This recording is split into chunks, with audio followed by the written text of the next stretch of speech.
Shalom, selamat pagi sahabat-sahabat PBL yang dikasihi Tuhan Yesus. Pada hari ini Rabu 7 Agustus kita masih belajar tentang manfaat-manfaat dari bahasa roh. Banyak orang Kristen yang tidak memahami tentang berbahasa roh atau berbahasa lidah ya.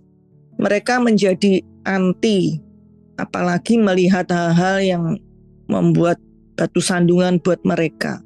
Padahal jika kita pelajari dari Alkitab, berbahasa lidah itu sangatlah penting dan bermanfaat bagi orang Kristen. Bahasa lidah adalah salah satu dari 9 karunia yang Roh Kudus berikan kepada kita. Nah, kita akan melihat nih, apa manfaat-manfaat dari berbahasa lidah. Di 1 Korintus 14 ayat 18, ini Paulus katakan, "Aku mengucap syukur kepada Allah bahwa aku berkata-kata dengan bahasa roh lebih daripada kamu semua." Ini luar biasa ya, Paulus mengatakan demikian. Nah, jika kita lihat bahwa bahasa lidah itu mengaktifkan, mengobarkan urapan, kita melihat bagaimana kehidupan Paulus, karya Paulus di dalam pelayanannya, di mana Paulus menulis 14 kitab di kitab Perjanjian Baru. Paulus sebagai penulis yang paling banyak menulis surat yang terdapat di dalam Alkitab. Kita juga melihat bagaimana perjalanan kehidupan Paulus dalam menghadapi berbagai tantangan di dalam pelayanannya. Yang menghadapi aniaya dalam perjalanan kehidupan Paulus, kita bisa melihat cukup berat ya. Namun Paulus dapat melalui itu semua. Dan di sini kita melihat bahwa Paulus mengatakan bahwa aku berkata-kata dengan bahasa roh lebih daripada kamu semua. Nah, ini kita bisa melihat manfaat yang Paulus dapatkan dari Paulus berkata-kata dalam bahasa lidah.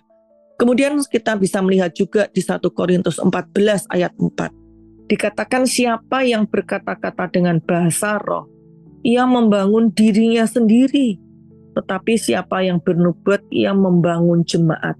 Membangun dirinya sendiri. Nah, jadi yang berkata-kata dengan bahasa roh, diri dia pribadi itulah yang dibangun, membangun jiwa kita. Dan pasti itu akan menyehatkan tubuh kita. Nah, ini untuk dirinya sendiri pribadi. Nah, tapi dikatakan siapa yang bernubuat, ia membangun jemaat. Jadi jika di ibadah umum, di mana terdapat banyak orang yang berkumpul sebagai berjemaat, lebih baik di Alkitab dikatakan bernubuat. Itu dengan bahasa yang dimengerti daripada berbahasa lidah. Ya, ini seperti yang dikatakan di 1 Korintus 14 ayat 27. Jika ada yang berkata-kata dengan bahasa roh, biarlah 2 atau sebanyak-banyak 3 orang, seorang demi seorang, harus ada seorang lain untuk menafsirkannya. Ya, jika itu di dalam jemaat yang melibatkan banyak orang sedang berkumpul dalam persekutuan orang percaya, Tuhan memberikan pesan kepada jemaat, harus ada orang yang menafsirkan, karena itu untuk membangun jemaat. Jadi di situ ada karunia juga untuk menafsirkan ya, bukan menerjemahkan perkata demi perkata, menafsirkan, sehingga dimengerti. Itu manfaatnya ada orang yang karunia menafsirkan, sehingga jemaat boleh dibangun dengan mendengar dari bahasa yang dimengerti, dan ada orang yang menafsirkan. Jadi jika hal itu tidak ada yang menafsirkan, karena itu berfungsi untuk membangun diri sendiri, sebaiknya dipakai untuk pribadi. Nah, kemudian kita bisa melihat di Yudas 1 ayat 20. Dikatakan, akan tetapi kamu saudaraku yang kasih, bangunlah dirimu sendiri di atas dasar imanmu yang paling suci dan berdoalah di dalam Roh Kudus. Nah, kita perlu membangun diri kita sendiri di dalam dunia ini ya. Karena di dalam dunia ini kita menghadapi berbagai tantangan. Namun itu yang membantu kita dengan berbahasa lidah, membangun diri kita di dalam menjalani kehidupan ini. Kemudian di Roma 8 ayat 26 dikatakan, demikian juga roh membantu kita dalam kelemahan kita. Sebab kita tidak tahu bagaimana seharusnya harus berdoa, tetapi roh sendiri berdoa untuk kita kepada Allah dengan keluhan-keluhan yang tidak terucapkan. Nah, ini membantu kita untuk berdoa di saat kita tidak tahu harus berdoa seperti apa. Ya, seringkali dalam kehidupan kita, dalam menghadapi berbagai tantangan, kita sampai nggak tahu lagi harus berdoa dengan bahasa manusia kita yang terbatas. Kita tidak tahu lagi harus ngomong apa. Nah, disinilah Roh itu membantu kita di dalam kelemahan kita, ya, untuk kita berdoa kepada Tuhan. Itu manfaatnya. Kemudian kita lihat lagi di 1 Korintus 14 ayat 2. Dikatakan, siapa yang berkata-kata dengan bahasa roh, tidak berkata-kata kepada manusia tetapi kepada Allah. Sebab tidak ada seorang pun yang mengerti bahasanya. Oleh roh ia mengucapkan hal-hal yang rahasia.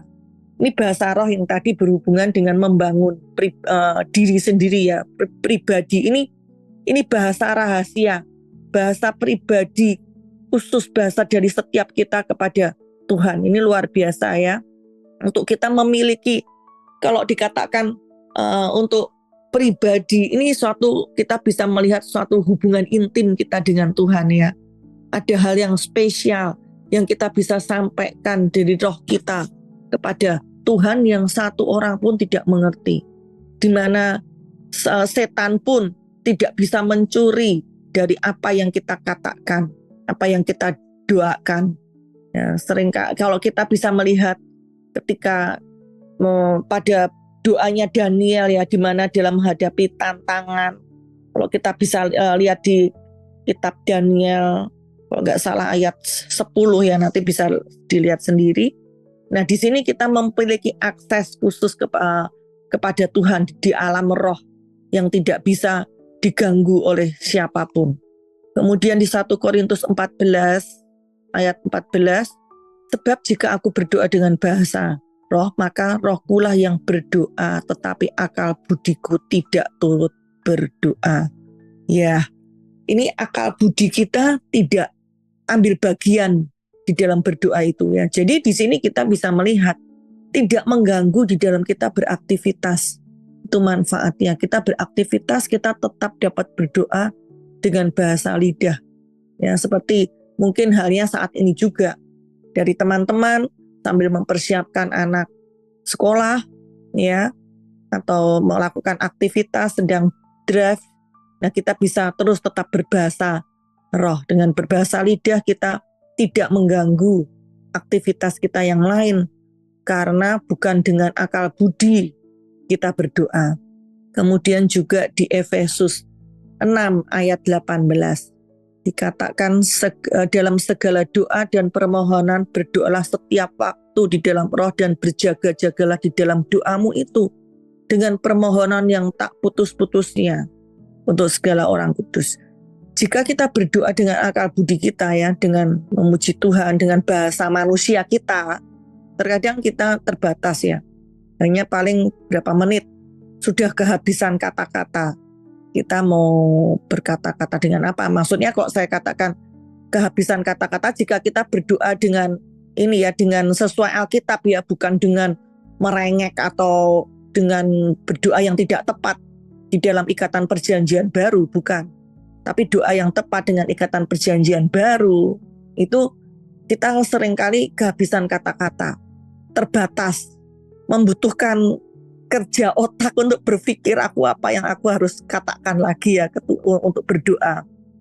Dan sulit dilakukan sambil beraktivitas. Tetapi dengan berdoa di dalam bahasa lidah, kita bisa berdoa dalam waktu yang lama tanpa kehabisan kata-kata. Kita dapat beraktivitas ketika mandi, ketika berjalan, ketika drive, ketika kita melakukan berbagai aktivitas, sekalipun tidak perlu dengan kata-kata yang keras, ya, kita dapat melakukan aktivitas berbahasa lidah tersebut yang tidak dikerjakan dengan otak kita, dengan kita tidak perlu berpikir terlalu banyak, ya, tidak melibatkan pikiran kita. Kemudian di Yesaya 28 ayat 11 dan 12 dikatakan, sungguh oleh orang-orang yang berlogat ganjil dan oleh orang-orang yang berbahasa asing akan berbicara kepada bangsa ini, Dia yang telah berfirman kepada mereka, inilah tempat perhentian, Berilah perhentian kepada orang yang lelah, inilah tempat peristirahatan. Nah, di sini dikatakan, saya garis bawahi, tempat peristirahatan. Ya, di mana hal itu menyegarkan. Jadi berbahasa lidah itu membuat kita tuh beristirahat. Tentunya akan membuat kita segar, kuat, kita di-refresh ya. Banyak kesaksian juga dari hamba-hamba Tuhan di dalam kesibukannya tengah pelayanannya, namun ketika mereka berbahasa lidah, ya, sering kita juga mendengar dari kesaksian dari teman-teman di grup ini juga ya, mereka menjadi segar. Itulah membuat dampak dari berbahasa lidah dan siap melayani kembali di tengah keletihan secara fisik. Kemudian juga di Kisah Para Rasul 4 ayat 31 dikatakan ketika mereka sedang berdoa, goyanglah tempat mereka berkumpul itu dan mereka semua penuh dengan Roh Kudus, lalu mereka memberitakan firman Tuhan dengan berani. Nah, ini ketika Pentakosta ya, di mana dipenuhi Roh Kudus. Di sini kita bisa melihat mereka memberitakan firman Allah dengan berani, di mana bahasa lidah membangkitkan keberanian supernatural. Kita bisa lihat perbedaannya di mana murid-murid ketika dalam perjalanan kehidupannya bersama Tuhan Yesus di muka bumi ini, melihat mujizat-mujizat, apa yang Tuhan Yesus lakukan, hal yang luar biasa, dia dekat. Namun apa yang kita lihat ketika Tuhan Yesus ditangkap, mereka kocar-kacir ya, mereka pergi, mereka bahkan kita melihat Petrus yang selama ini berbuat seolah menjadi pahlawan ya, dengan janji-janjinya kepada Tuhan, namun bisa mengkhianati Tuhan Yesus. Namun kita bisa melihat ketika mereka dibaptis Roh Kudus, ada keberanian supernatural di dalam kehidupan para murid-murid. Dia berani keluar di dalam persembunyiannya, dalam tanda petik ya, dalam angan itu, ketika mereka dibaptis Roh Kudus, mereka memberitakan firman Tuhan. Bahkan Petrus berkhotbah di atas ribuan orang, 32 orang bertobat. Ya, mereka menumpangkan tangan terhadap orang sakit. Mereka menyembuhkan orang sakit. Hal yang luar biasa kita melihat. Mereka berjalan di dalam keberanian yang supernatural. Ada kuasa yang mereka manifestasikan di dalam kehidupan pelayanannya. Nah, jadi kita bisa melihat bahwa jika kita ingin berhasil di dalam pelayanan, berbahasa roh itu mutlak dibutuhkan. Tuhan memberikan kita bahasa roh, artinya apa yang Tuhan berikan itu penting buat kita. Tuhan memberikan itu bukan asal-asalan ya. Oh ya, udah baptis Roh Kudus, udah bisa berbahasa lidah ya boleh dipakai. Kalau boleh tidak ya nggak apa-apa, atau sekedar tambahan yang aksesoris. Saya melihat tidak seperti itu ya. Jika Tuhan memberikan, itu ada sesuatu yang penting buat kita. Ada maksud dan tujuan Tuhan memberikan segala sesuatu kepada kita.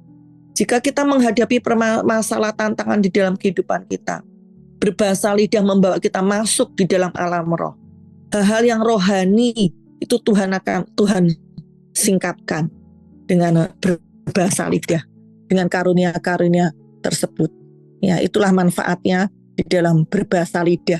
Sampai di situ teman-teman yang dapat saya sampaikan di dalam pelajaran pada pagi hari ini. Tentunya tidak hanya secara kebenaran firman, namun juga penelitian secara medis pun dilakukan oleh Dr. Carl Patterson ya, secara sebagai spesialis otak, di mana hal tersebut bermanfaat di dalam membangun sistem tubuh kita juga. Ya, itu pelajaran pada pagi hari ini.